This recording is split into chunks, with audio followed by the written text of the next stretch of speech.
yaa afaan oromoo wannin si dhaammadhu yoonan du'ee dabree takkana yaadadhu.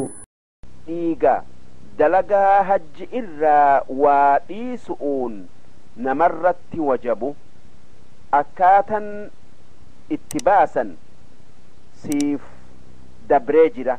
lammaffaa dhiiga mataa haaddatu uuti fi takka mataa haaddatu uufi waan urgaayaa godhatu'uun namarratti wajabu akkaatan isaa akkaatan dhiiga kana itti baasan siif dabarte.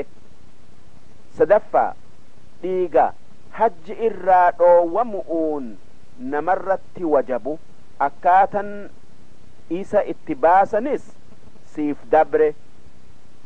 afraffaa dhiiga bineensa ajjeesu'uun namarratti wajabu inninis siif dabree jira. shanaffaa dhiiga dhala'atti ida'amu'uun namarratti wajabu takkaayuu baasu'utti dirqaman akkaatan isa itti baasanis siif dabarte. wareega ifii wajji makkatti oofan qaluun harama keessatti malee hin gayu. akkasuma waan nyaachisuun namarratti wajabe maskiina haramaa malee nyaachisuun hin gayu. ammoo soomana namarratti wajabe bakka fedhanitti soomanuun ni gaya. namni hajji yookaa umraa hidhatee fi kuunilleen muka harama makkaa cir'uu fi bineensa haramaa ajjeesun haraami yoo waan namni magarfatuu fi muka izkhir je'aniin taate malee.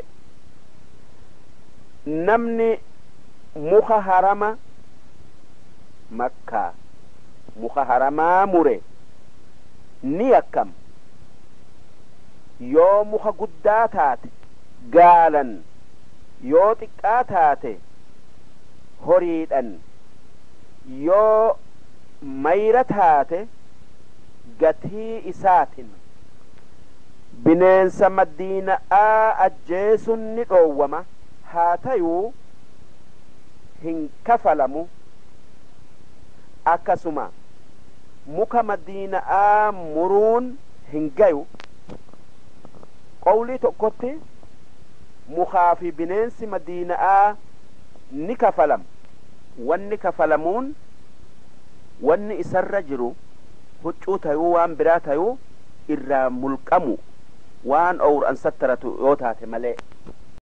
yaa afaan oromoo wannin si dhaammadhu yoonan du'ee dabree takkana yaadadhu.